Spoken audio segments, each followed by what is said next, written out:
मुजफ्फरनगर से इस वक्त की बड़ी खबर आ रही है, जहां मेरठ के चर्चित सोनू हत्याकांड को लेकर सियासी पारा चढ़ गया है। पीड़ित परिवार से मिलने जा रहे आजाद समाज पार्टी के अध्यक्ष चंद्रशेखर आजाद को पुलिस ने रास्ते में ही रोक लिया है। इसके बाद मौके पर भारी हंगामा देखने को मिल रहा है। परिजनों को सांत्वना देने चंद्रशेखर आजाद मुजफ्फरनगर पहुंच रहे थे, लेकिन कानून व्यवस्था का हवाला देते हुए पुलिस ने रास्ते में ट्रैक्टर लगाकर उनके काफिले को रोक दिया।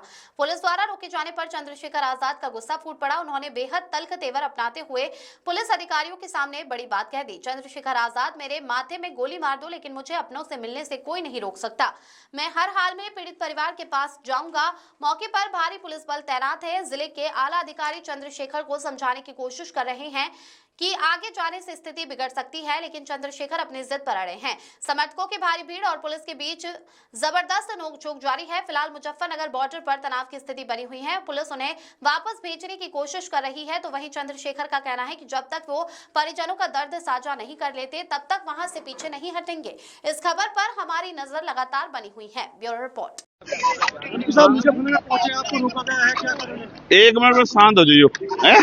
कोई आइडिया क्या? हाँ जी बताओ। मुजफ्फरनगर आप पहुंचे हैं, रोका गया है, जा रहे थे, क्या कर रहे हैं? मुजफ्फरनगर बॉर्डर एरिया है क्या?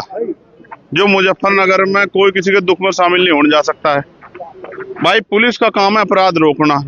किसी के दुख को जो कोई बांटने जा रहा है उसे रोकना पुलिस का काम नहीं है। मैं सोनू कश्यप जी, जो जिस भाई की हत्या हुई है, जिसको जला के मार दिया, उस माँ को मैंने तड़पते हुए देखा।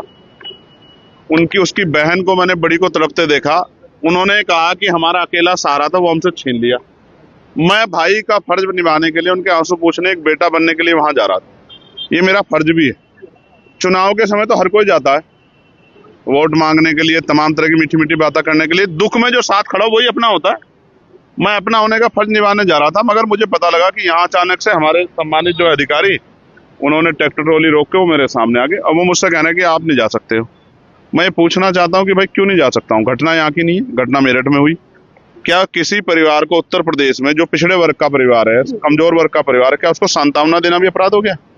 तो मुझे सारी बात में एक चीज समझ आई है कि मैं राजनीतिक अछूत हो गया हूँ। यहाँ उत्तर प्रदेश में मैं किसी पीड़ित की आवाज नहीं उठा सकता। मैं आवाज उठाने जाऊंगा तो मुझे बंद किया जाएगा। इसका एक तरीका मेरी समझ में आया। मैं इनको रास्ता दिख बता रहा हूँ कि जैसे पिछली बार मुझे गोली लगी थी 23 में, मेरी ये हत्या करवा दे पुलिस वाले मिलकर सारे सरकार के साथ। क्योंकि जब तक मैं जिंदा रहूंगा, अगर मैं खाट पे भी रहा, पिलंग पे भी रहा, तो भी बोलता रहूंगा। तब भी जब भी इन पर अन्याय होगा मैं बोलूंगा, पिछड़ों पे, दलितों, मुसलमानों पे, गरीबों पे, बहनों पे। तो एक ही तरीका है इनके पास। ये लोकतंत्र को कुचल रहे हैं, ये संविधान को चल रहे हैं। ये मेरी हत्या करवा दें, इसके बाद तो इनको शांति मिल सकती है। वरना जब तक मैं हूँ, क्या तो ये जुल्म रोके। वरना अगर ये जुल्म करेंगे मेरे लोगों पे, तो मैं उनकी आवाज को उठाऊंगा, मैं लड़ाई को लड़ूंगा। मैं किसी बात से नहीं डरता भाई। मैं तो जब तक परिवार को नहीं सुनूंगा तब तक मैं कुछ नहीं कह सकता हूँ। मैं तो जाऊँ, जब उनके पास जाऊंगा, मुझे अपनी पीड़ा बताएंगे। जब मुझे अपनी पीड़ा बताएंगे तभी मैं आगे की बात तो कर पाऊंगा। मैंने तो डिमांड की थी कि इस परिवार को कम से कम 50 लाख रुपए का मुआवजा मिले।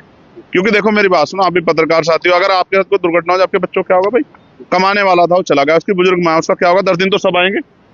तो उसको 50 लाख रुपए मदद दो, एक सरकारी नौकरी मिले, और सबसे इम्पोर्टेंट है इस घटना की सीबीआई जांच हो। यही मांग उठा रहे हो। अब आप पीड़ित क्या जाएंगे या यहाँ से वापस जाएंगे? आप बताओ मुझे। मैं जैसे आगे बढ़ूंगा तो मीडिया वाले कहेंगे पुलिस क्या लड़ रहे हैं। तो मैं शांति से बड़े अधिकारियों को कह रहा हूँ कि वो मुझे अपनी गाड़ी में ले चलें, मोटरसाइकिल पे ले चलें। मैं अपने सब साथियों को वहीं रुके, मैं अकेला आदमी जाकर उनकी बात सुन के और उसको आगे आपके सामने बता दूं। इसके अलावा बताओ रास्ता क्या लोकतंत्र में? अगर लोकतंत्र में चुनाव प्रतिनिधि जनता के बीच नहीं जाएगा, और की दिक्कत है कि नेता जाते नहीं है, मैं जा रहा हूं तो मुझसे दिक्कत ये है कि वो क्यों जा रहा है। तो भाई और लोगों की मदद नहीं करना चाहता, मैं तो करना चाहता हूं, तो मुझे फांसी चढ़ा दो। यही रास्ता है इनके पास।